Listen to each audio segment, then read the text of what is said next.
12 मे 2025 सूट्सचा 5वा season संपवला, 16 एपिसोड्सचा. काय दिवसेदिवस खूप जास्त असं एन्थुझियास्टिक झालंय आणि हा थोडासा इमोशनल पण होता. हार्वी करता मला खूप वाईट वाटलं, म्हणजे खरंच मी इमोशनल झाली त्याच्याकरता. थोडक्यात तिथूनच सुरुवात होते की डोना त्याला सोडून जाते, म्हणजे दोघांचं डिस्प्यूट होतं आणि शेवटी डोना त्याला म्हणते की मी तुझ्याबरोबर नाही काम करणार, मी आता लुईसकडे जाते, लुईसची सेक्रेटरी म्हणून. आणि तिथूनच मग त्याला पॅनिक अटॅक्स यायला सुरुवात होते हार्वीला, आणि तो एक थेरपिस्टकडे जायला सुरुवात करतो. मग त्याच्या बॅकग्राऊंडमध्ये काय त्याच्या लहानपणी झालं होतं किंवा कसे त्याचे रिलेशन्स वगैरे, तर त्या अनुषंगाने मग हे पण कळतं की तो का रिलेशन्स ठेवायला बायकांबरोबर किंवा लग्न करायला किंवा मेंटेन करायला का तयार नसतो. तर त्याच्या आईचे एक्स्ट्रा मॅरिटल अफेअर्स असतात आणि त्याच्यामुळे आई वडिलांचं म्हणजे तो शेवटपर्यंत सांगत नाही वडिलांना, पण एक वेळ अशी येते की तो त्याला सांगावं लागतं आणि मग त्याच्यामुळे त्याचे आई वडील वेगळे होतात. म्हणजे तो स्वतःला त्याच्याकरता ब्लेम करत असतो आणि म्हणजे त्याला असंच वाटत असतं की आपल्यामुळे लोक तुटतात किंवा आपण ते मेंटेन करू शकत नसतो वगैरे. आणि त्याला म्हणजे हीच भीती वाटते की मी जे मला आवडतात किंवा ज्यांच्यावर मी प्रेम करतो किंवा ज्यांना असं वाटतं की ते माझ्यावर राहावे ते मला सोडून जाणार आहेत का. तर त्या याने त्याला तो पॅनिक अटॅक यायला सुरुवात होते. त्याच्यामुळे डोना जाते आणि मग त्याला असं नंतर असे इश्यूज आणि सर्कमस्टान्सेस होतात त्यांच्या ऑफिसमध्ये की त्याला असं वाटतं माईक पण जाईल का सोडून. पण शेवटपर्यंत दाखवले की माईक त्याच्याकरता 100% लॉयल असतो. तर ह्या सगळ्या मग याच्यामध्ये तो एक दुसरी थोडीशी मॅच्युअर एजेड बाईट होतो आपली असिस्टंट म्हणून, आणि केस सुरू होते वेगवेगळ्या म्हणजे केसेस. तर ह्याच्यामध्ये मायकल कुठेतरी रिफ्लेक्ट होतो की मायकल हा ॲक्च्युली लॉयर नाही आहे. मग झालं सगळेच ह्यांच्या मागे, फर्मच्या मागे, की आता ह्या फर्मलाच डाऊन करून टाकायचं. की तुम्हाला कळलं कसं, एक तर म्हणजे आधी मायकलवर केस की तू लॉयर नसताना तू इतक्या केसेस हे केल्या आणि म्हणजे खोटं केलं, फ्रॉड आहेस तू. आणि दुसरं म्हणजे मग तुम्ही एका फ्रॉडला ठेवून घेतलं, असं तर होऊच शकणार नाही की तुमच्या असोसिएट्सपैकी किंवा तुमच्या मॅनेजिंग डायरेक्टरपैकी कोणालाच माहीत नसेल. मग तुमच्यावर केस, म्हणजे असं करून त्यांना पूर्ण कोंडीत अडकवायला आणि ते पूर्ण कंपनीला नामोहरम करायचा प्लॅन आखतात. आणि त्यांची जी लॉयर असते ती भयानक असते. ती म्हणजे अगदी बारीक वॉच ठेवून असते प्रत्येकावर, कोण कुठे जातं, कोणाशी भेटतं, कोणाला कन्व्हिन्स करतंय. तर म्हणजे कोर्टात जेव्हा केस उभी राहते तेव्हा प्रत्येक स्टेपला ती म्हणजे आडकाठी करते. तर आता जेव्हा हा आधी माईकचं म्हणणं असतं की मी चुकीचं आहे तर मीच हे करेल, पण हार्वी त्याला नाही करू देत. पण मग एक वेळ अशी येते की हार्वी म्हणतो ठीक आहे, तू तुझी केस आहे, तू लढ.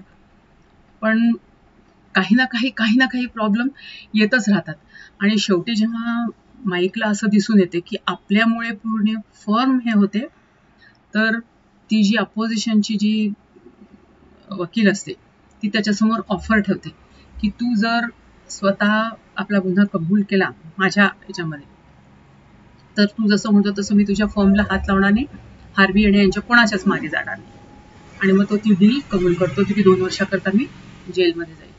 आणि ह्या दरम्यान सगळं या लोकांच्या लग्नाचं पण चालू असतं, रेचल आणि मायकलच्या. तर जेव्हा लग्नाच्या सगळ्या गोष्टी चालू असतात, कुठे करायचं, काय करायचं, दोघंही त्याच्यात पण बिझी असतात. तर त्याच्या वडिलांना मग जेव्हा कळते की हा फ्रॉड आहे, मग ते चिडतात तिच्यावर की तुझं सगळं आयुष्य बर्बाद होऊन जाईल, तुला लॉ करता येणार नाही, कोणी तुला ऍडमिशन देणार नाही वगैरे वगैरे. पण ती म्हणते मी माईक शिवाय राहू शकत नाही आणि तो तसा नाहीये, तो खूप चांगला आहे, तुम्ही स्वतः बघितलंय, तुम्ही त्याच्याबरोबर एवढे केसेस लढले आहेत वगैरे. माईक हार्वी पण त्याला खूप सांगतो की तू असा डिसिजन नको घेऊ आणि थोडंसं 72 तासांकरता डिसिजन पेंडिंग ठेवलं असतं वकिलाने आणि ज्युरी लोकांनी त्याला नॉन गिल्टीच दिलं असतं.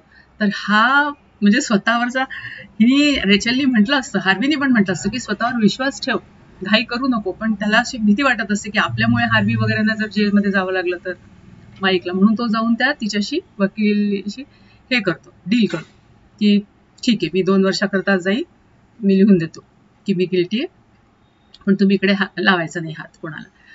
आणि त्या ह्याच्यात मग त्याला ते जेलमध्ये जावं लागतं. आणि एंड तिथेच दाखवलाय की हा हार्वी त्याला जेलच्या बाहेर सोडायला गेलाय, हा जेलच्या आत गेलाय. आणि ह्या सगळ्या दरम्यान प्रत्येकाचे एक एक कंगोरे समोर येतात की लुईस सुद्धा इतके वेळा अपोजिशनमध्ये यांच्या जातो, पण प्रत्येक वेळेस तो मदत करायला जातो. आणि सुरुवात तिथून झाली असते की शीलानी तो मेल पाठवला असतो. शीलाला कळतं शेवटी की माईक ती म्हणते माझ्याकडून एवढी चूक होऊच शकत नाही, कारण तिच्याकडे सगळे डॉक्युमेंट्स ती हार्वर्डचे ठेवत असते. तर ती म्हणे असं होणारच नाही की माझ्याकडून चुकीने डॉक्युमेंट मिसप्लेस झालं असेल आणि असं. तर कुठेही माईकचा उल्लेख नाही आणि कोणीही त्याला ओळखत नाही, कुठेही मार्क लिस्टवर त्याचं नाव नाही आहे. आणि मग ती मेल करते, आधी अननोन यांनी करते आणि मग नंतर ओपनली.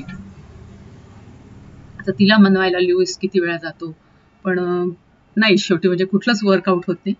पण मग शेवटी म्हणजे हा असा डिसिजन हे लोकांना घ्यावा लागतो. लग्नाकरता पण हा जेव्हा म्हणजे तयारी चालू असते तेव्हा डोना त्यांना खूप मदत करते, कारण डेटच मिळत नसते. मग हॉटेलमध्ये तिथे दुसरं एंगेजमेंट असतात, मग ती कशी सगळं मॅनेज करून त्यांना डेट मिळवून देते. पण मग शेवटी जेव्हा तिचे आईवडील पण येणार नसतात लग्नाला, पण जेव्हा ते तयार होतात लग्नाला यायला आणि मग माईक जेव्हा तिथे त्यांना पाहतो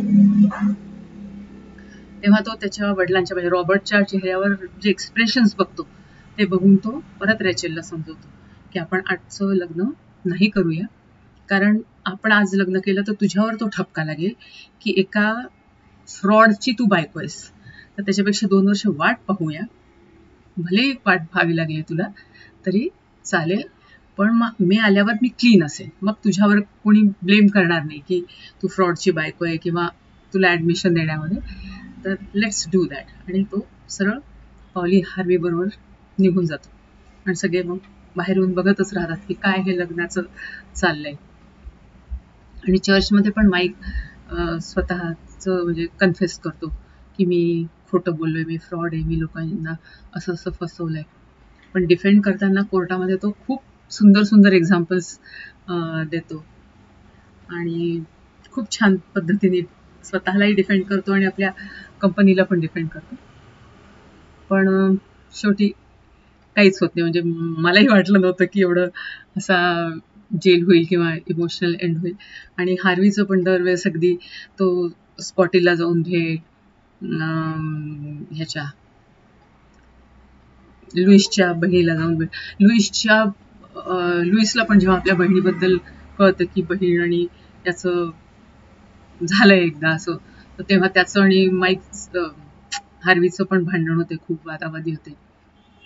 म्हणजे प्रत्येक वेळेस प्रत्येकाला चान्स मिळत असतो हार्वीला खाली पाडायचा किंवा त्याच्या अगेन्स्ट जायचा, पण मग एनी हाऊ सगळं दरवेळेस नीट होत जातं. आणि पण शेवटी माईकला 2 वर्षाकरता का होईना जेलमध्ये जावं लागतं. तर आता बघू पुढच्या एपिसोडमध्ये काय होतं. खूप एक्साइटिंग होत आहे हा वाला सीझन.